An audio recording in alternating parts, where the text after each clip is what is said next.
Hi everyone. ఈ వీడియోలో Andhra Pradesh August month current affairs part 2 అండి. పార్ట్ 1 ఆల్రెడీ చేసి మా ఛానల్లో అప్లోడ్ చేసాం. అది చూడకపోతే అది కూడా చూడండి. ఇందులో మొదటి బిట్ 19/8/2025 రోజున ముఖ్యమంత్రి చంద్రబాబు నాయుడు గారు అధికారికంగా P4 కార్యక్రమాన్ని ఎక్కడ ప్రారంభించారు? సో దీని ఆన్సర్ మంగళగిరి అండి. మంగళగిరిలో ప్రారంభించారు. P4 అనేది పబ్లిక్ ప్రైవేట్ పీపుల్ పార్ట్నర్షిప్ సంక్షిప్త రూపం.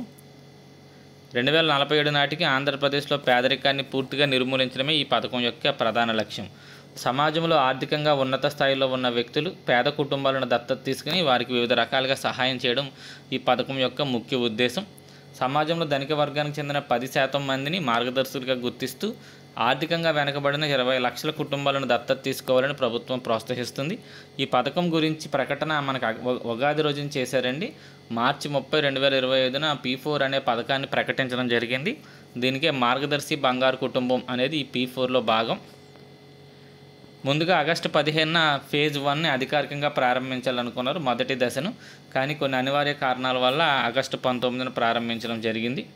ఆగస్టు 15 నాటికి 15 లక్షల బంగారు కుటుంబాలను గుర్తించాలని లక్ష్యంగా పెట్టుకున్నారు.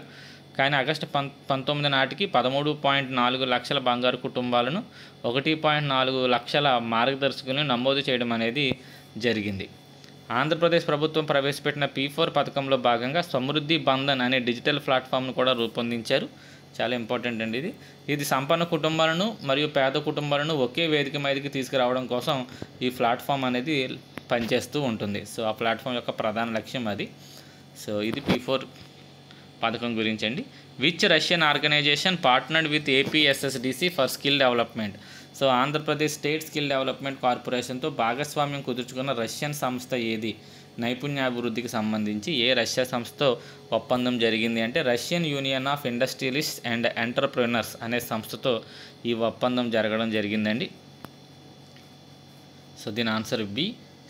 సాంకేతిక మరియు వృత్తి విద్యా శిక్షణ రంగంలో సహకారాన్ని పెంపొందించే అంశంపై ఇక్కడ వీరు రెండు సంస్థల మధ్య చర్చలు జరిగిన తర్వాత ఈ ఒప్పందం జరిగిందండి. ఈ ఒప్పందం ముఖ్యంగా మెకానికల్, ఎలక్ట్రికల్, వెల్డింగ్ మరియు మెటలర్జీ వంటి రంగాల్లో నైపుణ్యాలను మెరుగుపరచడం, ఉమ్మడి ప్రాజెక్టులు, శిక్షణ మాడ్యూల్స్ మరియు విజ్ఞాన మార్పిడిపై దృష్టి సారించడం అనేది ఈ ఒప్పందంలో భాగంగా జరిగింది. Which company has signed an agreement with AP Maritime Board to invest in logistic infrastructure at Ramayapatnam and Machilipatnam ports? So Ramayapatnam మరియు మచిలీపట్నం పోర్టుల్లో లాజిస్టిక్ మౌలిక సదుపాయాల అభివృద్ధికి AP Maritime Boardతో భాగస్వామ్య ఒప్పందం కుదుర్చుకున్న కంపెనీ ఏది అంటే AP Moller Maersk ఒక అనుబంధ సంస్థ APM టెర్మినల్ అనే సంస్థ ఒప్పందం కుదుర్చుకోవడం జరిగిందండి.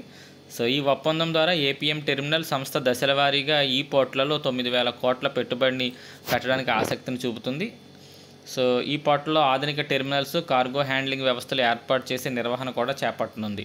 తద్వారా సుమారు 10,000 మందికి ఉద్యోగ అవకాశాలు లభించే అవకాశం కూడా ఉంది. ఈ సంస్థ డెన్మార్క్ దేశానికి చెందింది. స్పోర్ట్స్ కోటా కింద డిప్యూటీ కలెక్టర్ పదవికి ఆంధ్రప్రదేశ్ ప్రభుత్వం ఇటీవల ఆమోదం తెలిపిన ఇక్కడ క్వశ్చనింగ్ రాంగ్ అండి ఇది. ఆంధ్రప్రదేశ్ ప్రభుత్వం ఏ వ్యక్తికి ఆమోదం తెలిపింది? డిప్యూటీ కలెక్టర్ పదవిని ఏ వ్యక్తికి ఇవ్వబోతుంది స్పోర్ట్స్ కోటాలో అనేది క్వశ్చన్ అండి. ఆన్సర్ సాకేత్ సాయి మైనేని అనే ఈ టెన్నిస్ క్రీడాకారుడికి డిప్యూటీ కలెక్టర్ పదవి ఇవ్వడానికి ఇటీవల మంత్రివర్గం ఆమోదం తెలపడం అయితే జరిగిందండి. ఆంధ్రప్రదేశ్లోని గుంటూరు జిల్లా నెడింపాలెం గ్రామంలో ఏర్పాటు చేయనున్న యోగా మరియు న్యాచురోపతి పరిశోధన కేంద్రానికి సంబంధించి సరైన ప్రకటన ఏది? సో ఎక్కడ ఏర్పాటు చేయనున్నారో చూసుకోండి. గుంటూరు జిల్లా నెడింపాలెం గ్రామంలో దీన్ని ఏర్పాటు చేయనున్నారంటే యోగా మరియు న్యాచురోపతి పరిశోధన కేంద్రం. దీనికి సంబంధించి సరైన ప్రకటన ఏది అని ఇవ్వడం జరిగింది. రాష్ట్ర ప్రభుత్వం ఆధ్వర్యంలో 50 కోట్లతో దీన్ని నిర్మిస్తున్నారు. ఇది తప్పండి. 100 కోట్ల వ్యయం, అది కూడా కేంద్ర ప్రభుత్వం ఇస్తుందంటండి. కాబట్టి అది తప్పు. ఇందులో 100 పడకలు ఉంటాయి. పేద ప్రజలకు ఉచిత వైద్య సేవలు అందిస్తారు. సో ఇది రైట్ అండి. నెక్స్ట్ ఇది పూర్తిగా ప్రైవేట్ సంస్థ నిధులతో నిర్మించబడుతుంది. ఇది తప్పు. అలాగే ఇది కేవలం ఫిట్నెస్ కేంద్రం మాత్రమే ఇవ్వబడింది. అది కూడా తప్పే. సో ఆన్సర్ బి అండి. నెక్స్ట్ ఆంధ్రప్రదేశ్ అధికార భాషా కమిషన్ పేరును మండలి వెంకటకృష్ణారావు అధికార భాషా కమిషన్గా మార్చే ప్రతిపాదనకు రాష్ట్ర మంత్రివర్గం ఇటీవల ఆమోదం తెలిపింది. అయితే అధికార భాషా కమిషన్, ఆంధ్రప్రదేశ్ అధికార భాషా కమిషన్ ఎప్పుడు ఏర్పాటయింది? దీని ఆన్సర్ 1974లో ఏర్పాటయిందండి. సో ఆంధ్రప్రదేశ్ అధికార భాషా చట్టం 1966 ప్రకారం దీన్ని స్థాపించడం జరిగింది. అధికార భాషగా తెలుగును అమలు చేయడం కోసం ఈ కమిషన్ కృషి చేస్తుంది కూడా. 1966లో తెలుగును అధికార భాషగా గుర్తించారు. అంతకుముందు ఉర్దూ ఆంధ్రప్రదేశ్ యొక్క అధికార భాష అండి. ఎప్పుడు తెలుగుని అధికార భాషగా గుర్తించారు అనేది కూడా ఇంపార్టెంట్ క్వశ్చన్ అవుతుంది. 1966లో తెలుగుకి అధికార భాషగా మన ఆంధ్రప్రదేశ్ ప్రభుత్వం గుర్తించింది. ఇటీవల చేసిన సవరణల ప్రకారం డిజిలక్ష్మి పథకానికి ఉండవలసిన కనీస విద్యా అర్హత ఎంత? సో ఇంతకుముందు కనీసం డిగ్రీ ఉండాలి అని చెప్పి విద్యా అర్హత ఇచ్చారండి. దాన్ని ఇప్పుడు 10వ తరగతిగా మార్చారు. డిజిలక్ష్మి స్కీమ్లో భాగస్వామ్యం అవ్వాలంటే కనీసం 10వ తరగతి చదివి ఉండాలని చెప్పి అర్హతలను ఇటీవల సవరించారండి. సమ్ లెవెల్ ఫెడరేషన్ పరిధిలో స్థిరపడిన మహిళలే ఈ సేవా కేంద్రాల నిర్వహణకి అర్హులు అనే నిబంధన కూడా మార్పు చేశారు. వివాహంతో సంబంధం లేకుండా స్థానికులై ఉంటే చాలు అని చెప్పి స్పష్టంగా పేర్కొన్నారు. ఇంతకుముందు ఆ సమ్ లెవెల్ ఫెడరేషన్లోనే ఉండాలి అని చెప్పారండి. ఇప్పుడు అలా ఏం లేదు, స్థానికులై ఉంటే చాలు, వివాహంతో సంబంధం కూడా లేదు అని చెప్పారు. వయసు 18 నుంచి 40 సంవత్సరాల మధ్య ఉంటూ 10వ తరగతి ఉత్తీర్ణ చెందితే సరిపోతుంది అని చెప్పి నిబంధనలను సవరించడం జరిగింది. పట్టణాల్లో పేద మహిళలకు స్వయం ఉపాధి కల్పించడం, అదే సమయంలో ప్రజలకు డిజిటల్ సేవలు అందుబాటులోకి తీసుకురావడం అనేది ఈ పథకం యొక్క ముఖ్య ఉద్దేశం అండి. ఈ పథకం కింద మహిళలకు డిజిటల్ కియోస్కోలు ఇస్తారు. సో ఇలా బడ్డీ కొట్లు లాంటివి, చిన్న చిన్న షాపులు లాంటివి ఇస్తారండి. ఇందులో వీళ్ళు కంప్యూటర్ లేదా ల్యాప్టాప్, అలాగే ఇంటర్నెట్ కనెక్షన్ ఇవన్నీ ఇచ్చుకొని డిజిటల్ సేవలు అందిస్తారంటండి. రాష్ట్ర వ్యాప్తంగా 9034 డిజిటల్ కియోస్కోలను ఏర్పాటు చేయాలని లక్ష్యంగా పెట్టుకున్నారు. ప్రతి 300 కుటుంబాలకు ఒక కియోస్కో ఉండేలా ప్రణాళిక కూడా చేశారు. ఈ కియోస్కోల్లో మీ సేవా కేంద్రాల్లో లభించే అన్ని సేవలు అందించబడతాయి. కరెంటు బిల్లు కట్టుకోవడాలు, క్యాష్ సర్టిఫికెట్లు, ఇన్కమ్ సర్టిఫికెట్లు, ఇటువంటి అన్ని సేవలు ఇక్కడ చేస్తారు. సుమారు 250 రకాల సేవలు అందుబాటులో ఉంటాయంటండి. వీటి ఏర్పాటు కోసం బ్యాంకులు మహిళలకు రుణాలు కూడా ఇస్తుంది. 2.5 లక్షల వరకు రుణ సదుపాయం కూడా ఉంటుంది. ఆర్టీజీఎస్లో భాగంగా పనిచేసే అవేర్ 2.0 డాష్బోర్డ్ను ఇటీవల ఆంధ్రప్రదేశ్ ప్రభుత్వం ఏర్పాటు చేసింది. ఈ అవేర్ యొక్క పూర్తి రూపం ఏది? సో అవేర్ యొక్క పూర్తి రూపం Andhra Pradesh weather forecasting and early warning research centre. దీన్ని అవేర్ అంటారండి. ఇటీవల దీని లేటెస్ట్ వెర్షన్ 2.0ని ప్రారంభించడం జరిగింది. కాబట్టి అవేర్ యొక్క ఫుల్ ఫామ్ ఏంటి అని అడగడానికి అవకాశం ఉందండి. సో వాతావరణ అంచనాలు, విపత్తు నిర్వహణ, వర్షపాతం, నీటి నిల్వలు, భూగర్భ జలాల సమాచారాన్ని సేకరించి ప్రజలకు, ప్రభుత్వానికి నిజ సమయంలో ఎప్పటికప్పుడు హెచ్చరికలు మరియు సమాచారాన్ని అందించేందుకు ఈ అవేర్ వ్యవస్థ పనిచేస్తుంది. ఈ వ్యవస్థ ద్వారా వారం రోజులు ముందుగానే తుఫానులు, భారీ వర్షాలు వంటి విపత్తుల గురించి అంచనా వేసి ప్రజలను అప్రమత్తం చేయవచ్చు.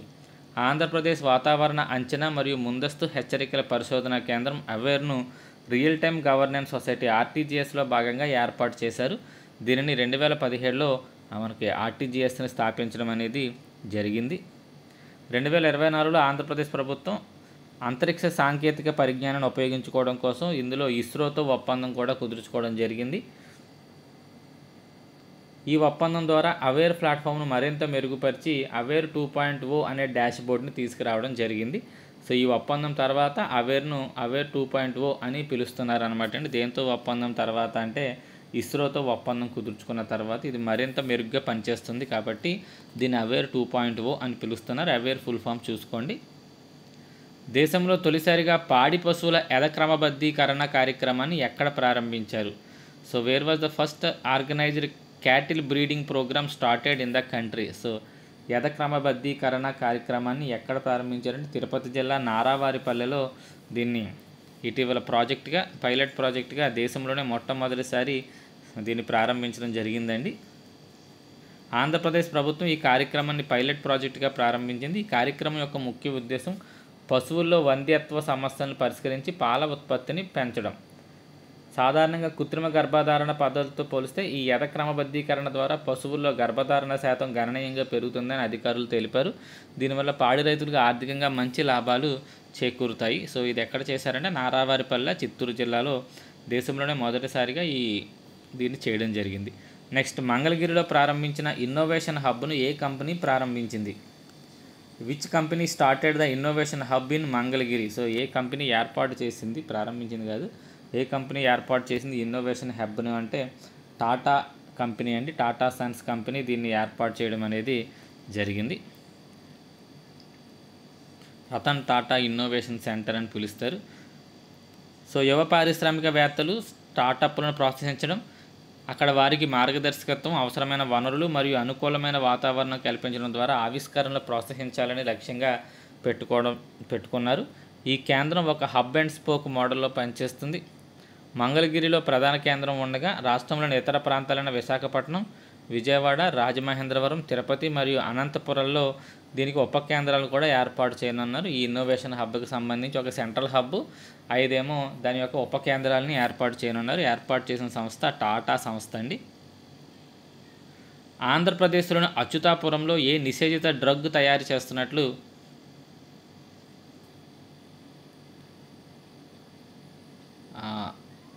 డిఆర్ఐ అధికారులు గుర్తించారు. So which banned drug illegal factory was detected by DRI officials in Achyutapuram, Andhra Pradesh. So Achyutapuram ఆంధ్రప్రదేశ్లో ఒక ఫ్యాక్టరీలో నిషేధిత డ్రగ్ ఒకటి ఉత్పత్తి చేస్తున్నట్టు గుర్తించారండి. ఆ నిషేధిత డ్రగ్ పేరు ఏంటి అని చెప్పి ఇక్కడ క్వశ్చన్ ఇవ్వడం జరిగింది. సో దీని పేరు ఆల్ఫ్రాజోలం అనే ఒక మత్తు ట్యాబ్లెట్స్ అనమాట అండి. ఇది నిషేధించడం జరిగింది. దీన్ని ఇక్కడ ఉత్పత్తి చేస్తున్నారు, అధికారులు దాన్ని గుర్తించడం జరిగింది. సో అందువల్ల ఆ డ్రగ్ పేరు ఏంటి అని ఇవ్వడం జరిగిందండి, ఆల్ఫ్రాజోలం. విజయనగరం జిల్లా భోగాపురంలో నిర్మిస్తున్న అల్లూరి సీతారామరాజు అంతర్జాతీయ విమానాశ్రయాన్ని, సో గుర్తుపెట్టుకోండి, భోగాపురం విమానాశ్రయానికి పేరు ఏంటి అంటే అల్లూరి సీతారామరాజు అంతర్జాతీయ విమానాశ్రయం. 2026 జూన్ కల్లా పూర్తి చేస్తామని ఇటీవల చంద్రబాబు నాయుడు గారు ప్రకటించడం జరిగింది. అయితే ఈ విమానాశ్రయ నిర్మాణాన్ని చేపడుతున్న సంస్థ ఏది అని చెప్పి ఇక్కడ క్వశ్చన్ ఇవ్వడం జరిగింది. సో ఏ సంస్థ ఈ భోగాపురం విమానాశ్రయ నిర్మాణాన్ని చేపడుతుంది అంటే ఆన్సర్ జిఎంఆర్ గ్రూపు దీన్ని చేపడుతుందండి. సో క్వశ్చన్స్ మనల్ని ఆ రకంగా అడగడానికి అవకాశం ఉంటుంది కాబట్టి అలా ఫ్రేమ్ చేయడం జరిగింది. ఎందుకంటే ఇది న్యూస్లో ఉంది కాబట్టి క్వశ్చన్ అలా ఫ్రేమ్ చేసి ఇవ్వడం జరిగిందండి. అఖిల భారత రాష్ట్ర ప్రభుత్వ ఉద్యోగుల సమాఖ్య జాతీయ ఉపాధ్యక్షుడిగా ఇటీవల ఎవరు ఎన్నికయ్యారు? మన ఆంధ్రప్రదేశ్ చెందిన వ్యక్తి ఎవరు ఎన్నికయ్యారు? అఖిల భారత రాష్ట్ర ప్రభుత్వ ఉద్యోగుల సమాఖ్య జాతీయ ఉపాధ్యక్షుడిగా ఇటీవల ఎవరు నియమితులయ్యారు అంటే ఆలపత్తి విద్యాసాగర్ గారు నియమితులవడం అనేది జరిగింది. సో ఇక్కడ క్వశ్చన్ ఇందులో ఇవ్వాల్సిన తెలుగు క్వశ్చన్ అలా వచ్చిందండి. అది అమెరికా తెలుగు సాహిత్య సదస్సు ఇటీవల ఎవరికి జీవిత సాఫల్య పురస్కారంతో సత్కరించింది? Who was recently honoured with the life time achievement award by the American Telugu literary conference. So America Telugu సాహిత్య సదస్సు అండి ఎవరికి ఇటీవల జీవిత సాఫల్య పురస్కారం ఇచ్చింది అంటే తోటకూర ప్రసాద్ గారికి ఈ లైఫ్ టైమ్ అచీవ్మెంట్ అవార్డు ఇవ్వడం జరిగింది. అమెరికాలోని హ్యూస్టన్లో జరిగిన 14వ అమెరికా తెలుగు సాహిత్య సదస్సులో డాక్టర్ తోటకూర ప్రసాద్ గారికి జీవిత సాఫల్య పురస్కారాన్ని అందజేశారు. అమెరికాలోని తెలుగు సమాజానికి మరియు తానా వంటి సంస్థల ద్వారా ఆయన చేసిన విశేష సేవలకు గాను ఈ పురస్కారాన్ని వంగూరి ఫౌండేషన్ ఆఫ్ అమెరికా అందజేసింది. తోటకూర ప్రసాద్ గారు ఆంధ్రప్రదేశ్లోని కృష్ణా జిల్లా గన్నవరం గ్రామంలో జన్మించి 1986లో అమెరికాకు వెళ్ళి అక్కడ స్థిరపడ్డారండి. టెక్సాస్లోని ఫోర్త్ వర్త్లో ఈయన నివసిస్తారట. సో తోటకూర ప్రసాద్ గారు. ఆంధ్రప్రదేశ్ పారిశుధ్య కార్మికులకు ₹1 కోటి ప్రమాద బీమా వర్తించేలా పథకాన్ని ప్రారంభించిన బ్యాంక్ ఏది? Which bank launched the scheme providing 1 crore accident insurance coverage for sanitation workers in Andhra Pradesh అంటే యాక్సిస్ బ్యాంక్ అండి ఈ పథకాన్ని ప్రారంభించింది. ఆంధ్రప్రదేశ్ ప్రభుత్వ పట్టణాభివృద్ధి శాఖ భాగస్వామ్యంతో యాక్సిస్ బ్యాంక్ పారిశుధ్య కార్మికులకు ₹1 కోటి ప్రమాద బీమా వర్తించేలా ఒక పథకాన్ని ప్రారంభించింది. ఈ పథకం ద్వారా పర్మనెంట్ ఉద్యోగులకు ప్రమాద మరణం లేదా శాశ్వత వైకల్యం సంభవిస్తే ₹1 కోటి బీమాతో పాటు 10 లక్షల వరకు జీవిత బీమా వర్తిస్తుంది. అలాగే అవుట్సోర్సింగ్ కార్మికులకు 20 లక్షల ప్రమాద బీమా మరియు 2 లక్షల జీవిత బీమా లభిస్తుంది. ఈ పథకం రాష్ట్రంలోని 123 అర్బన్ లోకల్ బాడీల్లో పనిచేస్తున్న 55,686 మంది పారిశుధ్య కార్మికులకు వర్తిస్తుంది. సో 123 ఉన్నాయండి అర్బన్ లోకల్ బాడీస్, గుర్తుపెట్టుకోండి. కేంద్ర ప్రభుత్వం ప్రతిష్టాత్మక విద్యా సంస్థ Indian institute of plantation management ఆంధ్రప్రదేశ్లో ఏర్పాటు చేయుటకు విజయవాడ సమీపంలో భూ కేటాయింపులకు ఆంధ్రప్రదేశ్ ప్రభుత్వాన్ని కోరింది. ఆంధ్రప్రదేశ్లో కలుపుకుంటే భారతదేశంలో ఐఐపిఎంలు ఈ ఇండియన్ ఇన్స్టిట్యూట్ ఆఫ్ ప్లాంటేషన్ మేనేజ్మెంట్లు మొత్తం ఎన్ని ఉన్నాయి? మన ఆంధ్రప్రదేశ్తో కలుపుకుని మొత్తం ఎన్ని ఉన్నాయి అని ఇక్కడ ఇవ్వడం జరిగిందండి. సో ఆన్సర్ 3 అండి. ఆంధ్రప్రదేశ్ 3వది. అంటే ఆంధ్రప్రదేశ్ కాకుండా ఇంకొక 2 మనకి భారతదేశంలో కేవలం 2 ఉన్నాయండి. ఇవి Indian institute of plantation managements. అవి ఎక్కడెక్కడ ఉన్నాయనేది కూడా చూద్దాం. ఇప్పటికే కర్ణాటక రాష్ట్రంలోని బెంగళూరులో ఒక ఐఐపిఎం పనిచేస్తుంది. అస్సాం ప్రభుత్వం కూడా ఇటీవల ఐఏఎంపీఎం ఏర్పాటుకు భూమిని కేటాయించడం జరిగింది. సో మూడవదిగా మన ఆంధ్రప్రదేశ్ నిలుస్తుందన్నమాట అండి. సో అది ఆన్సర్ 3. ఇటీవల తరచుగా వార్తల్లో నిలుస్తున్న గోదావరి బనకచెర్ల అనుసంధానంలో భాగంగా ఎన్ని టీఎంసీల గోదావరి వరద జలాలను రాయలసీమకు పంపించాలని లక్ష్యంగా పెట్టుకున్నారు? తెలుగే తప్పుపడిందండి. సో అతమాట్లు ఇది న్యూస్లో ఉంటుందండి మనకి గోదావరి బనకచెర్ల అనుసంధానం అనేది. సో దాంట్లో భాగంగా అసలు ఎన్ని టీఎంసీల నీటిని వరద నీటిని పోలవరం ప్రాజెక్ట్ నుంచి ఈ రాయలసీమ ప్రాంతాలకు తరలించాలి అని అనుకుంటున్నారు అని చెప్పి క్వశ్చన్ ఇవ్వడం జరిగింది. సో దీని ఆన్సర్ వచ్చేసరికి 200 టీఎంసీలు నీటిని వరద నీటిని మనకి పోలవరం నుంచి మనకి బనకచెర్ల అనుసంధానించాలనుకుంటున్నారు, రాయలసీమకు పంపించాలనుకుంటున్నారండి. ఈ ప్రాజెక్ట్ ద్వారా రాయలసీమ ప్రాంతంలోని కరువు పీడిత ప్రాంతాలకు సాగు తాగునీటి అవసరాలు తీర్చాలని ఆంధ్రప్రదేశ్ ప్రభుత్వం భావిస్తుంది.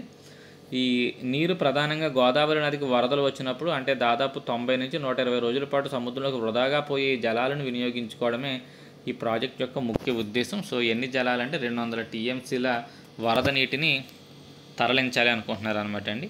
విజయవాడ ట్రాఫిక్ కష్టాలు తీర్చేందుకు రూపుదిద్దుకుంటున్న యాప్ పేరేమిటి? So what is the name of the app being developed to address the traffic problems in Vijayawada? అంటే ఆన్సర్ అస్త్ర అండి. అస్త్రం అనే యాప్ ఈ ట్రాఫిక్ గురించి సమాచారం ఎప్పటికప్పుడు అందిస్తుందండి. ఇది ఆర్టిఫిషియల్ ఇంటెలిజెన్స్ ఆధారంగా పనిచేసే యాప్. ఈ యాప్ ద్వారా ట్రాఫిక్ పోలీసులు నగరంలో ఎక్కడ ట్రాఫిక్ రద్దీ ఎక్కువగా ఉందో గుర్తించి దాన్ని నియంత్రించగలుగుతారు. అంతేకాకుండా సామాన్య ప్రజలకు కూడా ఇది ప్రత్యామ్నాయ మార్గాలను సూచిస్తూ ఉంటుంది. సో అస్త్రం అంటండి యాప్ పేరు. ఇటీవల బీహార్ ప్రభుత్వం ప్రకటించిన రాజభాష పురస్కారం పొందిన ఆంధ్రప్రదేశ్కి చెందిన వ్యక్తి ఎవరు? సో ఏ ఆంధ్రప్రదేశ్కి వ్యక్తికి రాజ్భాష పురస్కారం ఇటీవల బీహార్ ప్రభుత్వం ప్రకటించింది? సో దీని ఆన్సర్ వచ్చేసరికి కృత్తివెంట శ్రీనివాసరావు గారు అండి. కృత్తివెంటి శ్రీనివాసరావు గారికి ఈ పురస్కారం ఇవ్వడం జరిగింది. విజయవాడలో జరిగిన ఈ కార్యక్రమంలో బీహార్ ముఖ్యమంత్రి నితీష్ కుమార్ గారు ఆయనకి ఈ అవార్డును ప్రదానోత్సవం చేశారు. డాక్టర్ శ్రీనివాసరావు గారు తెలుగు సాహిత్య రంగంలో ప్రముఖ వ్యక్తి. అలాగే కేంద్ర సాహిత్య అకాడమీలో కూడా ముఖ్యమైన బాధ్యతలు నిర్వర్తించారు. హిందీ భాష మరియు సాహిత్యానికి ఆయన చేసిన విశేష కృషికి గుర్తింపుగా ఈ అవార్డుని ఆయన పొందారు. ఈ పురస్కారంతో పాటు ₹1,00,000 నగదు బహుమతి కూడా ఈయనకు లభిస్తుంది. సుప్రీంకోర్టు కాలేజియం అని పడిందండి. సుప్రీంకోర్టు కొలీజియం ఇటీవల ఆంధ్రప్రదేశ్ హైకోర్టుకు 3 న్యాయమూర్తులను బదిలీ చేస్తూ సిఫారసు చేసింది. దీంతో ఆంధ్రప్రదేశ్ హైకోర్టుకి న్యాయమూర్తుల సంఖ్య ఎంతకు చేరుతుంది? సో ఇప్పుడు కొత్తగా 3 రాకతో మనకి ఆంధ్రప్రదేశ్ హైకోర్టులో న్యాయమూర్తుల సంఖ్య 33కి చేరుతుందండి. కాబట్టి ఆన్సర్ 33 రైట్ ఆన్సర్ అవుతుంది. సో సుప్రీంకోర్టు కొలీజియం సిఫారసు చేసిన 3 న్యాయమూర్తుల బదిలీ తర్వాత మనకి న్యాయమూర్తుల సంఖ్య 33కి చేరుకుంది. ఈ 3 న్యాయమూర్తుల పేర్లు ఏంటంటే జస్టిస్ చీకటి మానవేంద్రనాథ్ రాయ్, జస్టిస్ దొనాటి రమేష్ మరియు జస్టిస్ సుబేందు సమంత. ఓకే, ఏమన్నా తప్పులు ఉంటే ఒక్కసారి కామెంట్ చేయండి, నేను వాటిని పిన్ చేస్తానండి. ఇక్కడ తప్పులు ఉన్నాయని. నా వీడియో ఏది చూసినా మీరు పిన్ చేసిన కామెంట్స్ కంపల్సరీ చూడండి. నేను చెప్పిన తప్పులు ఏమన్నా గుర్తించినట్లయితే అక్కడ కామెంట్లో పిన్ చేస్తానండి, సరి చేసుకోండి అని. అదేవిధంగా మీరు ఏదన్నా చిన్న తప్పులు గుర్తించినట్లయితే వాటిని కూడా చెప్పండి. అంటే మరీ చిన్న తప్పులు వద్దండి. మరీ ఆన్సర్ తప్పు చెప్పేయడం లేదా కంప్లీట్గా రాంగ్ చెప్పినప్పుడు అటువంటివి ఏమన్నా ఉంటే కొంచెం మీరు కామెంట్ చేస్తే నేను దాన్ని పిన్ చేస్తానండి. సో ప్రస్తుతం ఆంధ్రప్రదేశ్కి అనుమతించబడ్డ న్యాయమూర్తుల సంఖ్య 37. సో ఈ 3 వచ్చేస్తే మనకు 33 మంది అవుతారండి. ఇంకా 4 ఖాళీలు ఆంధ్రప్రదేశ్ హైకోర్టులో ఉంటాయి. ప్రతి 50 కిలోమీటర్లకు ఒక పోర్టు నిర్మించాలని ఆంధ్రప్రదేశ్ ప్రభుత్వం భావిస్తుంది. దీనిలో భాగంగానే ప్రస్తుతం నిర్మాణంలో ఉన్న రామాయపట్నం, మచిలీపట్నం, మూలపేట మరియు కాకినాడ గేట్వే పోర్టుల పనులు వేగవంతం చేయాలని ఇటీవల ఆదేశాలు కూడా జారీ చేసింది. సో ఇక్కడ క్వశ్చన్ ఏంటి అంటేనండి, ఈ మూలపేట పోర్టును నిర్మిస్తున్న సంస్థ ఏది అని చెప్పి క్వశ్చన్ ఇవ్వడం జరిగింది. సో క్వశ్చన్ అదే అండి, మూలపేట పోర్టును ఏ సంస్థ నిర్మిస్తుంది? సో దీని ఆన్సర్ విశ్వసముద్ర పోర్ట్స్ అనే సంస్థ మన మూలపేట పోర్టును నిర్మాణం చేపడుతున్న సంస్థ అదండి. సో ఆన్సర్ ఏ. సో రామాయపట్నం పోర్టుకు వచ్చేసరికి రామాయపట్నం పోర్టును గతంలో అరబిందో కంపెనీ నిర్మించగా ఇప్పుడు ఆ బాధ్యతలు నవయోగ ఇంజనీరింగ్ కంపెనీ చేపడుతుంది. సో ప్రతి పోర్టు దాన్ని ఎవరు చేపడుతున్నారు అనేది ఇక్కడ మీకు ఇవ్వడం జరిగింది. Next Machilipatnam port. ఈ పోర్ట్ నిర్మాణ పనులను Megha engineering and infrastructure limited సంస్థ చేపడుతుంది మచిలీపట్నం పోర్ట్ని.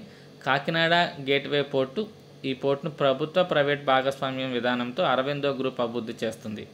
సో ఆంధ్రప్రదేశ్ ప్రభుత్వం రామాయపట్నం, మచిలీపట్నం, మూలపేట మరియు కాకినాడ గేట్వే పోర్టుల నిర్మాణాలను వేగవంతం చేసి 2026 నాటికి వాటిని వినియోగంలోకి తేవాలని కూడా లక్ష్యంగా పెట్టుకుంది. సో ఇది కూడా మనకి గుర్తుపెట్టుకోండి, ఏ సంవత్సరం కల్లా వాటిని ప్రారంభించాలనుకుంటుంది, అలాగే ఏ పోర్టులను ఏ సంస్థలు నిర్మిస్తున్నాయనేది కూడా గుర్తుపెట్టుకోండి.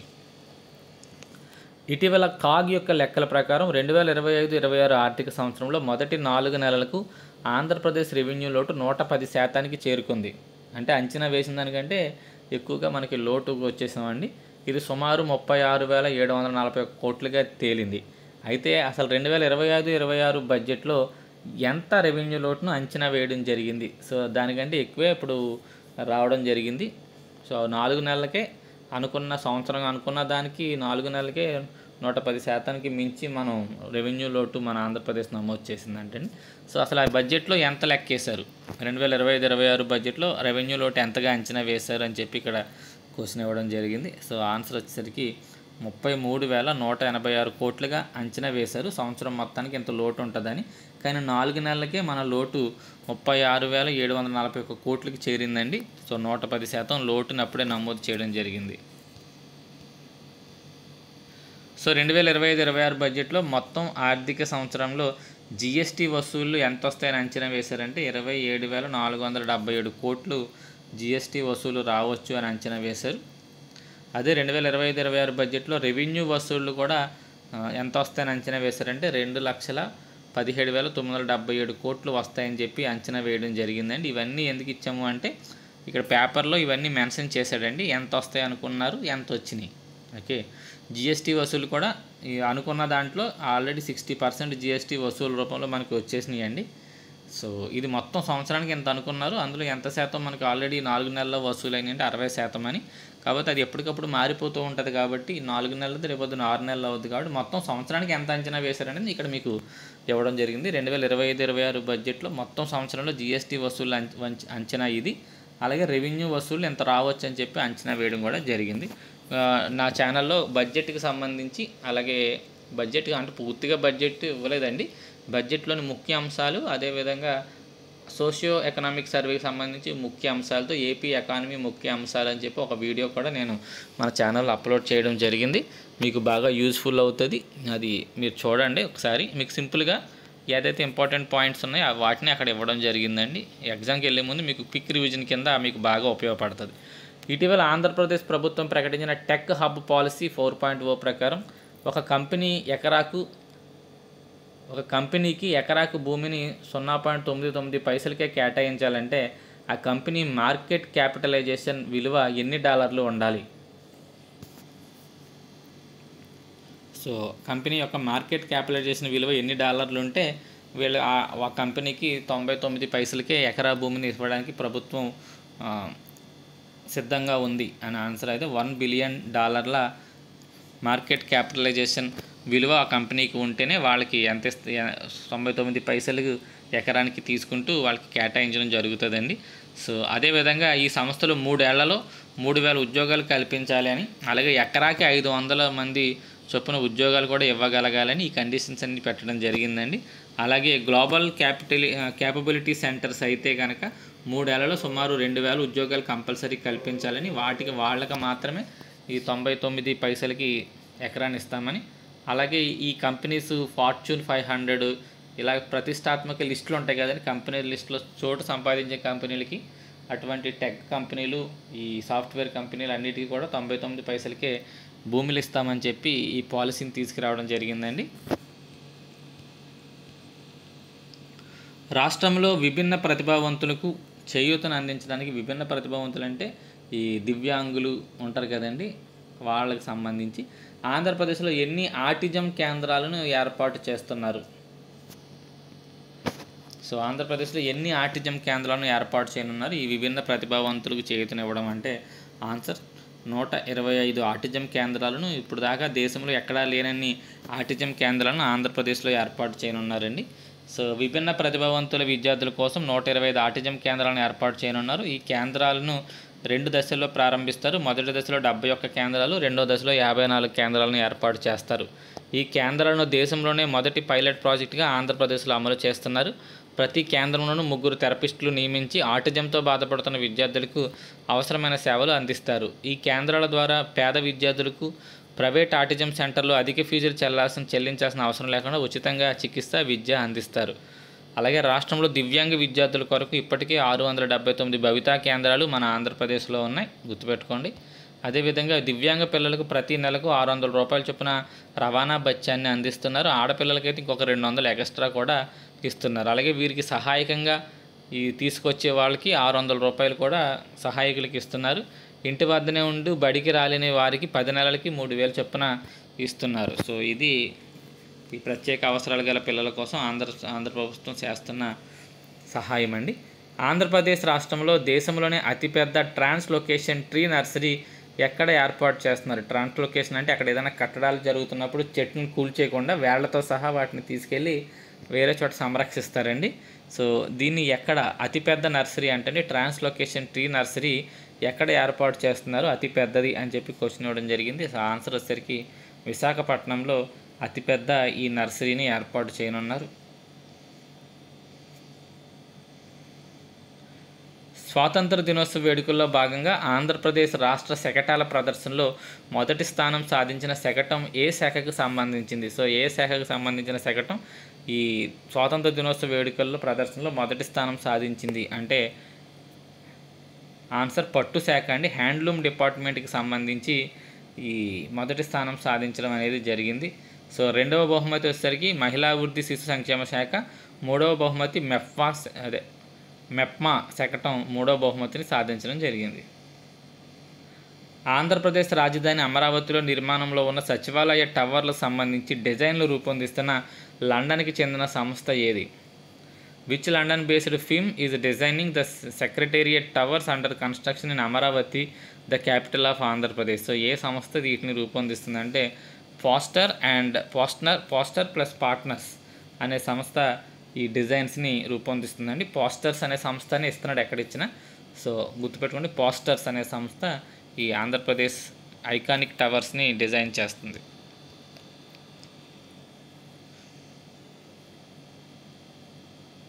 సో ఈ సంస్థ పేరు నార్మన్ పాస్టర్స్ అండ్ పార్ట్నర్స్ అంటండి, అది దాని పేరు. ఇటీవల వార్తల్లో నిలిచిన హంద్రీనేవా సుజల స్రవంతి పథకంలో భాగమైన మల్యాల ఎత్తిపోతల పథకం ఏ జిల్లాలో ఉంది? సో ఈ పథకం కూడా ఇటీవల తరచుగా వార్తల్లో ఉందండి, హంద్రీనేవా సుజల స్రవంతి అని. సో అందులో భాగమే ఈ మల్యాల ఎత్తిపోతల పథకం. ఇది ఏ జిల్లాలో ఉంది అని చెప్పి ఇక్కడ క్వశ్చన్ ఇవ్వడం జరిగింది. సో దీని ఆన్సర్ వచ్చేసరికి నంద్యాల జిల్లాలో ఉందండి. ఇది నంద్యాల జిల్లాలో ఈ మల్యాల ఎత్తిపోతల పథకం అనేది ఉంది. గ్రీన్ హైడ్రోజన్ రంగంలో ఆంధ్రప్రదేశ్లో 2025 సెప్టెంబర్ 1 నాటికి సుమారు 2.5 లక్షల కోట్ల ఒప్పందాలు కుదిరాయని ప్రభుత్వం ప్రకటించింది. ఈ ఒప్పందాల్లో భాగంగా ఏ సంస్థ 35,000 కోట్ల పెట్టుబడి ఒప్పందాన్ని ఆంధ్రప్రదేశ్తో ప్రభుత్వంతో చేసుకుంది అని చెప్పి ఇక్కడ క్వశ్చన్ ఇవ్వడం జరిగింది. సో ఈ క్వశ్చన్ జాగ్రత్తగా చూసినట్లయితే సుమారు ఇప్పుడు దాకా 2.5 లక్షల కోట్ల పెట్టుబడులు గ్రీన్ హైడ్రోజన్ రంగంలో వచ్చాయని ప్రభుత్వం ప్రకటించింది. సో క్వశ్చన్ ఏంటంటే 35,000 కోట్ల పెట్టుబడితో ఆంధ్రప్రదేశ్ ప్రభుత్వంతో ఈ గ్రీన్ హైడ్రోజన్ రంగంలో ఒప్పందం కుదుర్చుకున్న సంస్థ ఏది అని చెప్పి క్వశ్చన్ ఇవ్వడం జరిగింది. సో దీని ఆన్సర్ హై ఇన్ఫ్రా అనే సంస్థ అండి. ఈ హై ఇన్ఫ్రా అనే సంస్థ మనకి ఈ ఒప్పందాన్ని కుదుర్చుకుంది. అలాగే కేంద్ర ప్రభుత్వ రంగ సంస్థ ఎన్టీపీసీ కూడా 1.85 లక్షల కోట్లతో విశాఖపట్నంలోని పూడిమడక దగ్గర గ్రీన్ హైడ్రోజన్ హబ్ను ఏర్పాటు చేస్తుంది. సో మొత్తం ఇక్కడ గ్రీన్ హైడ్రోజన్ హబ్దు ఒప్పందాలన్నీ ఇక్కడ మీకు ఇంపార్టెంట్ ఒప్పందాలన్నీ ఇక్కడ మీకు ఇవ్వడం జరిగిందండి. సో ఏ సంస్థ ఎన్ని కోట్లు ఎక్కడ పెట్టుబడి పెడుతుందనేది చూసుకోండి. అలాగే బ్రిటన్కి చెందిన యామనా సంస్థ, ఇది కూడా గ్రీన్ హైడ్రోజన్ అమోనియా సంస్థ. ఇది కృష్ణపట్నం పోర్ట్ సమీపంలో 16,000 కోట్ల పెట్టుబడితో 1 మిలియన్ టన్నుల వార్షిక సామర్థ్యం గల గ్రీన్ అమోనియా ప్రాజెక్టుని స్థాపిస్తుంది. అలాగే హీరో ఫ్యూచర్స్ ఎనర్జీ సంస్థ తిరుపతిలో గ్రీన్ హైడ్రోజన్ ప్లాంట్ను ప్రారంభించింది. ఇది పిఎన్జి మరియు ఎల్పిజి వంటి వాటితో గ్రీన్ హైడ్రోజన్ను కలపడం ద్వారా పరిశ్రమల అవసరాలను తీరుస్తుంది. అలాగే ఏఎం గ్రీన్ అమోనియా ఈ సంస్థ కూడా కాకినాడ వద్ద గ్రీన్ అమోనియా తయారీ కేంద్రాన్ని ఏర్పాటు చేయడానికి ఆంధ్రప్రదేశ్ ప్రభుత్వంతో ఒప్పందం కుదుర్చుకుంది. అదేంటి సార్, గ్రీన్ హైడ్రోజన్ కదా గ్రీన్ అమోనియా అంటున్నారు ఏంటంటే గ్రీన్ హైడ్రోజన్ నుంచే గ్రీన్ అమోనియా ఉత్పత్తి అవుతుందండి. కాబట్టి ఇవన్నీ కూడా గ్రీన్ హైడ్రోజన్ దానికి సంబంధించినవే. సో చూసుకోండి ఏ ఏ సంస్థ ఎక్కడెక్కడ పెట్టుబడులు పెడుతుంది అనేది కొంత మనకి ఎగ్జామ్ పాయింట్ ఆఫ్ వ్యూలో ఇంపార్టెంట్ అండి. కుప్పంలో యాపిల్ ఫోన్ తయారీ కేంద్రాన్ని ఏర్పాటు చేయనున్న సంస్థ ఏది? సో ఈ సంస్థ పేరు హిందాల్కో అనే సంస్థ కుప్పంలో ఈ యాపిల్ ఫోన్కి సంబంధించి ఒక విడి భాగాన్ని తయారు చేసే కేంద్రాన్ని ఇక్కడ ఏర్పాటు చేస్తుందండి. చిత్తూరు జిల్లా కుప్పంలో ఆదిత్య బిర్లా గ్రూప్ యొక్క అనుబంధ సంస్థ అయిన హిందాల్కో అల్యూమినియం ప్లాంట్ని ఏర్పాటు చేస్తుంది. ఈ ప్లాంట్లో ఐఫోన్ యొక్క చాసిస్ అంటే పై బాడీని తయారు చేస్తున్నారండి. ఐఫోన్ యొక్క బాడీ అల్యూమినియంతో తయారవుతుంది. సో దాన్ని ఇక్కడ తయారు చేస్తారంట. సో గుర్తుపెట్టుకొని Hindalco. Bureau of energy efficiency రూపొందించిన రాష్ట్రాల ఇంధన సమర్థత సూచిక 2024 ప్రకారం క్లీన్ ఎనర్జీ ఉత్పత్తిలో ఆంధ్రప్రదేశ్ ఎన్నవ ర్యాంకులో ఉంది? క్లీన్ ఎనర్జీ ఉత్పత్తిలో ఆంధ్రప్రదేశ్ 16వ స్థానంలో ఉందండి. తెలంగాణ అయితే 17వ స్థానంలో ఉన్నాయి. 2 వరుస స్థానాల్లో ఉన్నాయి. మొదటి ర్యాంక్ అయితే హిమాచల్ ప్రదేశ్ మొదటి స్థానంలో ఉంది క్లీన్ ఎనర్జీ ఉత్పత్తిలో. జాతీయ రహదారుల మంత్రిత్వ శాఖ ఇటీవల విడుదల చేసిన గణాంకాల ప్రకారం దేశంలోని రోడ్డు ప్రమాదాల డేటా ప్రకారం 2023 డేటా ప్రకారం రోడ్డు ప్రమాదాల్లో ఆంధ్రప్రదేశ్ ఏ స్థానంలో ఉంది? రోడ్డు ప్రమాదాల సంఖ్యలో ఆంధ్రప్రదేశ్ ఏ స్థానంలో ఉంది అంటే ఆన్సర్ వచ్చరికి 9వ స్థానంలో ఆంధ్రప్రదేశ్ ఉందండి. జాతీయ రహదారుల మంత్రిత్వ శాఖ ఇటీవల విడుదల చేసిన రోడ్ యాక్సిడెంట్స్ ఇన్ ఇండియా 2023 నివేదిక ప్రకారం దేశంలో రోడ్డు ప్రమాదాల సంఖ్యలో ఆంధ్రప్రదేశ్ 9వ స్థానంలో ఉంది. మొత్తం 2023లో 19,949 రోడ్డు ప్రమాదాలు నమోదయ్యాయి. సో 2022 కంటే కాస్త తగ్గాయండి. రోడ్డు ప్రమాదాల్లో ఎక్కువగా తమిళనాడు మొదటి స్థానంలో ఉంది అత్యధిక రోడ్డు ప్రమాదాలు. అదే రోడ్డు ప్రమాదాల్లో మరణించిన వారి సంఖ్యలో ఉత్తరప్రదేశ్ మొదటి స్థానంలో ఉంది. తాజాగా కంబంవారిపల్లె గ్రామ సమీపంలో పాండవ గూళ్ళు అనేవి బయటపడ్డాయండి. బాగా పురాతన పాండవుల కాలంలో నిర్మించిన గూళ్ళు అని చెప్పబడే కొన్ని నిర్మాణాలు అక్కడ బయటపడ్డాయి. కంబంవారిపల్లె అండి. ఈ ప్రాంతం ఏ జిల్లాలో ఉంది అని చెప్పి క్వశ్చన్ ఇవ్వడం జరిగింది. సో దీని ఆన్సర్ వచ్చేసరికి అన్నమయ్య జిల్లాలో ఈ కంబంవారిపల్లెలో ఈ పాండవ గూళ్ళు అనేవి బయటపడ్డాయండి. In which city of Andhra Pradesh was the recent aerospace manufacturing conference held? So ఇటీవల ఏరోస్పేస్ మ్యానుఫ్యాక్చరింగ్ కాన్ఫరెన్స్ అనేది ఎక్కడ జరిగింది? ఆంధ్రప్రదేశ్లోని ఏ నగరంలో దీన్ని నిర్వహించారు అంటే ఆన్సర్ విశాఖపట్నంలో దీని నిర్వహణ అనేది జరిగిందండి. సో ఆన్సర్ ఏ. ఈ సదస్సును confederation of Indian industries CII సంస్థ నిర్వహించింది.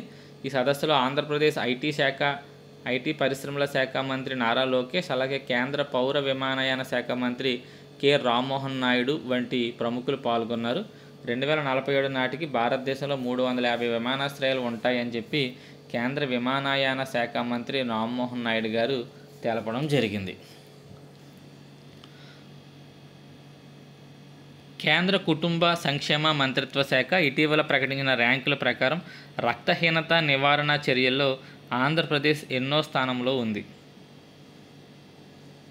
సో ఆన్సర్ మొదటి స్థానంలో ఉందండి ఆంధ్రప్రదేశ్. ఈ రక్తహీనత పిల్లలకి ఐరన్ ట్యాబ్లెట్ల పంపిణీ కానీ, గర్భిణులకు సకాలంలో ఐరన్ ట్యాబ్లెట్ల పంపిణీ కానీ. సో ఈ ర్యాంకింగ్ అనీమియా ముక్త్ భారత్ కార్యక్రమం కింద రాష్ట్రాల పనితీరును సమీక్షించిన తర్వాత ఇవ్వబడింది. 2025-26 ఆర్థిక సంవత్సరం మొదటి త్రైమాసికంలో ఆంధ్రప్రదేశ్ సాధించిన పురోగతి ఆధారంగా ఈ ర్యాంకును ప్రకటించారు. మొత్తం 6 కేటగిరీలో ఆంధ్రప్రదేశ్ 5 కేటగిరీల్లో మొదటి స్థానాల్లో నిలిచింది. నారీ సర్వేలో మహిళలకు అత్యంత సురక్షిత నగరంగా నిలిచిన నగరం ఏది? Which city was ranked as the safest city for women in the recent Nari survey అంటే ఆన్సర్ విశాఖపట్నం అండి. సో తాజా national annual report and index in women's safety Nari 2025 survey ప్రకారం మహిళలకు అత్యంత సురక్షితమైన నగరంగా విశాఖపట్నం నిలిచింది. ఈ నివేదికలో విశాఖపట్నం మొదటి స్థానంలో ఉంది. ఈ నివేదిక దేశవ్యాప్తంగా 31 నగరాల్లో 12,770 మంది మహిళల అభిప్రాయాలు, అనుభవాల ఆధారంగా రూపొందించడం జరిగింది. మొదటి స్థానంలో నిలిచిన నగరాలు విశాఖపట్నం, కోహిమా, భువనేశ్వర్, బొంబాయి అండి. గుర్తుపెట్టుకుని విశాఖపట్నం ఒకటే మొదటి స్థానంలో లేదు. ఈ 4 నగరాలు కూడా మొదటి స్థానంలో ఉన్నాయి. అందులో మీకు ఇచ్చిన ఆప్షన్స్లో విశాఖపట్నం మరి మన ఆంధ్రప్రదేశ్ రాష్ట్రం సంబంధించింది కాబట్టి ఇక్కడ దీన్ని హైలైట్గా పేర్కోవడం జరిగింది. సో విశాఖపట్నం, కోహిమా, భువనేశ్వర్ మరియు బొంబాయిలు ఈ నగరాల లింగ సమానత్వం, మహిళలకు అనుకూలమైన మౌలిక సదుపాయాలు, సమర్థవంతమైన పోలీసింగ్, పౌరుల భాగస్వామ్యం వంటి అంశాలు ఇవన్నీ ముందున్నాయి. భద్రత లేని నగరాల విషయంలో ఢిల్లీ, కలకత్తా, పాట్నా, జైపూర్ వంటి నగరాలు మహిళలకు భద్రత విషయంలో అట్టడుగు స్థానాల్లో ఉన్నాయి. ఆంధ్రప్రదేశ్ ప్రభుత్వం ప్రవేశపెట్టిన ఫ్యామిలీ కార్డ్ విధానం యొక్క ప్రధాన ఉద్దేశం ఏంటి? సో ఈ ఫ్యామిలీ కార్డ్ యొక్క ప్రధాన ఉద్దేశం సంక్షేమ పథకాల పంపిణీలో పారదర్శకతను పెంచడం మరియు అర్హులైన లబ్ధిదారులను గుర్తించడం కోసం ఫ్యామిలీ కార్డ్ అనే విధానాన్ని త్వరలో ఆంధ్రప్రదేశ్ ప్రభుత్వం ప్రవేశపెట్టనుందండి. ప్రతి కుటుంబానికి ఒక ప్రత్యేకమైన ఫ్యామిలీ కార్డుని జారీ చేయాలని ఆంధ్రప్రదేశ్ ప్రభుత్వం నిర్ణయించింది. ఈ కార్డులు ఆధార్ తరహాలో ఒక ప్రత్యేక గుర్తింపు సంఖ్యను కలిగి ఉంటాయి. ఈ కార్డు ద్వారా కుటుంబానికి సంబంధించిన అన్ని ప్రభుత్వ పథకాలు, లబ్ధి వివరాలు, అలాగే ఇతర అవసరాలు ఒకే చోట అందుబాటులో ఉంటాయి. ఈ విధానం ద్వారా ప్రభుత్వ పథకాల పంపిణీ మరింత సమర్థవంతంగా, పారదర్శకంగా ఉంటుందని ప్రభుత్వం భావిస్తుంది.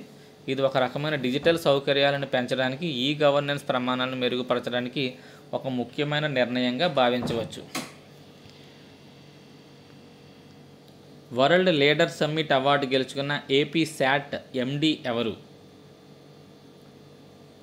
So world leader summit award గెలుచుకున్నారంటే ఏపీ శాట్ యొక్క ఎండి.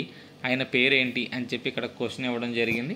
సో ఆన్సర్ వచ్చేసరికి జి శ్రీకాంత్ గారు ఈ అవార్డు గెలుచుకున్నారండి. సో ఏపీ శాట్ అంటే ఫుల్ ఫామ్ ఇక్కడ మీకు లాస్ట్లో ఇచ్చానండి, ఒకసారి చూద్దాం అది. సో ఏపీ శాట్ యొక్క మేనేజింగ్ డైరెక్టర్ గొన్నాబొత్తుల శ్రీకాంత్ గారికి లండన్లోని ఆక్స్ఫర్డ్ యూనివర్సిటీలో జరిగిన వరల్డ్ లీడర్ సమ్మిట్లో public transparency and governors leadership award లభించింది. ఆయన సోషల్ ఆడిట్, ప్రజానిధుల వినియోగంలో పారదర్శకత, జవాబుదారీతనం పెంచడానికి చేసిన కృషికి గుర్తింపుగా ఈ అవార్డు ఇవ్వడం జరిగింది. ఏపీ శాట్ యొక్క పూర్తి రూపం ఏంటంటే Andhra Pradesh state social audit authority and transparency అనేది దాని యొక్క ఫుల్ ఫామ్ అండి. దాని ఎండి అంటే ఈయనకి లండన్లో ఈ అవార్డు ఇవ్వడం అనేది జరిగింది. ఇండియన్ ఫుడ్ మ్యానుఫ్యాక్చరింగ్ సదస్సును ఇటీవల ఆంధ్రప్రదేశ్లో ఏ నగరంలో నిర్వహించారు? ఇండియన్ ఫుడ్ మ్యానుఫ్యాక్చరింగ్ సదస్సును ఇటీవల ఎక్కడ నిర్వహించారు అంటే ఆన్సర్ విశాఖపట్నంలో నిర్వహించడం జరిగిందండి. సో ఈ సదస్సులో చంద్రబాబు నాయుడు గారు పాల్గొన్నారు. భారతదేశపు ఆహార శుద్ధి రంగంలో ఆంధ్రప్రదేశ్ వాటా 9% ఉందని ఆయన పేర్కోవడం జరిగింది. అలాగే ఆంధ్రప్రదేశ్లో ఇప్పటికే 9 సమీకృత ఆహార పార్కులు ఉన్నాయని, రాష్ట్రంలో ఫుడ్ ప్రాసెసింగ్ రంగం అభివృద్ధి కోసం 11 ఫుడ్ ప్రాసెసింగ్ హబ్బలు ఏర్పాటు చేయనున్నట్లు కూడా ఆయన తెలిపారు. విజయవాడ, విశాఖపట్నం, తిరుపతిలో ప్రత్యేక ఫుడ్ క్లస్టర్లు ఏర్పాటు చేసి వాటి ద్వారా ఆహార ఉత్పత్తుల ప్రాసెసింగ్, ప్యాకేజింగ్, ఎగుమతులు ప్రోత్సహిస్తామని కూడా ఆయన పేర్కోవడం జరిగింది. ఇటీవల నిర్మించిన మ్యాజిక్ డ్రైన్ల పైలట్ ప్రాజెక్ట్ విజయవంతం కావడంతో ఆంధ్రప్రదేశ్ రాష్ట్రంలో ఎన్ని గ్రామాల్లో ఈ మ్యాజిక్ డ్రైన్లు నిర్మించాలని నిర్ణయించారు? సో ఇక్కడ రెడ్లోకి మార్చడం మర్చిపోయానండి, ఓన్లీ ఇంగ్లీష్లో క్వశ్చన్ మాత్రమే రెడ్లోకి మార్చాం. సో ఇటీవల సక్సెస్ అయినాయండి మ్యాజిక్ డ్రైన్లు అనేవి. సో దాన్ని ఆధారంగా చేసుకుని మొత్తం ఎన్ని గ్రామాల్లో ఈ మ్యాజిక్ డ్రైన్లు నిర్మించాలని ఆలోచన చేస్తున్నారంటే సుమారు 100 గ్రామాలలో ఈ మ్యాజిక్ డ్రైన్లు నిర్మించాలని చూస్తున్నారండి. సో మ్యాజిక్ డ్రైన్ అనేది గ్రామీణ పారిశుధ్యాన్ని మెరుగుపరచడానికి మరియు భూగర్భ జలాలను రీఛార్జ్ చేయడానికి ఉద్దేశించిన ఒక వినూత్న కార్యక్రమం. దీన్ని మొదటిగా పైలట్ ప్రాజెక్టుగా ఆంధ్రప్రదేశ్లోని ఎన్టీఆర్ జిల్లాలోని నందిగామ మండలం సోమవరం గ్రామంలో దీన్ని చేపట్టడం అనేది జరిగింది. 2025 సమగ్ర మాడ్యులర్ సర్వే విద్య ప్రకారం ఆంధ్రప్రదేశ్లో ఒక్కో విద్యార్థిపై చేస్తున్న సగటు వార్షిక ఖర్చు ఎంత? తల్లిదండ్రులు సగటున ఒక్కొక్క విద్యార్థికి ఆంధ్రప్రదేశ్లో ఎంత ఖర్చు పెడుతున్నారు అని చెప్పి నివేదిక చెప్పింది అంటే ఆన్సర్ పాఠశాల విద్య అంటే 1వ తరగతి నుంచి ఇంటర్మీడియట్ సెకండ్ ఇయర్ వరకు మొత్తం. సో ఒక్కొక్క విద్యార్థికి సగటున 18,479 రూపాయలు ఖర్చు చేస్తున్నట్లు మనకి ఈ రిపోర్ట్ చెప్తుందండి. సో దక్షిణాది రాష్ట్రాల్లో ఈ ఖర్చులో ఆంధ్రప్రదేశ్ 4వ స్థానంలో ఉంది. జాతీయ స్థాయిలో ఈ ఖర్చు ప్రతి విద్యార్థి మీద 12,616 రూపాయలుగా ఉంది. ఆంధ్రప్రదేశ్ గ్రామీణ ప్రాంతాల్లో పాఠశాల విద్యకు ఒక్కొక్క విద్యార్థికి సుమారు 14,116 రూపాయలు ఖర్చు చేస్తున్నారు. జాతీయ స్థాయిలో గ్రామీణ ప్రాంతాల్లో ఈ ఖర్చు రూ. 82గా ఉండగా ఆంధ్రప్రదేశ్లో రూ. 14,116 ఖర్చు చేస్తున్నారంటే దీని అర్థం ఏంటి అంటే ఆంధ్రప్రదేశ్లో ప్రైవేట్ రంగం ఎక్కువగా ఉంది, ప్రభుత్వ రంగం విద్య తక్కువగా అందుతుంది అని. ఎక్కువ అంత ఖర్చు అవుతుందంటే అర్థం అదే కదండి. సో నెక్స్ట్, పట్టణ ప్రాంతాల్లో రాష్ట్ర సగటు ఖర్చు రూ. 26,078గా ఆంధ్రప్రదేశ్లో నమోదైంది. జాతీయ స్థాయిలో ఈ ఖర్చు 23,470గా ఉంది. సో గుర్తుపెట్టుకోండి, ఇంపార్టెంట్ పాయింట్స్ అండి ఇవి. ఎంత ఖర్చు పెడుతున్నారనేది ఇది రిపోర్ట్, కేంద్ర ప్రభుత్వం ఇచ్చిన రిపోర్ట్ ప్రకారం ఇవ్వడం జరిగింది. సో ఇవి మనకి ఆంధ్రప్రదేశ్ కరెంట్ అఫైర్స్ ఆగస్టు నెల 2వ పార్ట్ అండి. సో కొంచెం ఈ నెల లేట్ అయింది, కొంచెం బిజీగా ఉంటున్నామండి, స్కూల్ వర్క్స్ అవి ఎక్కువగా ఉండడం వల్ల. ఓకే, థ్యాంక్ యూ అండి.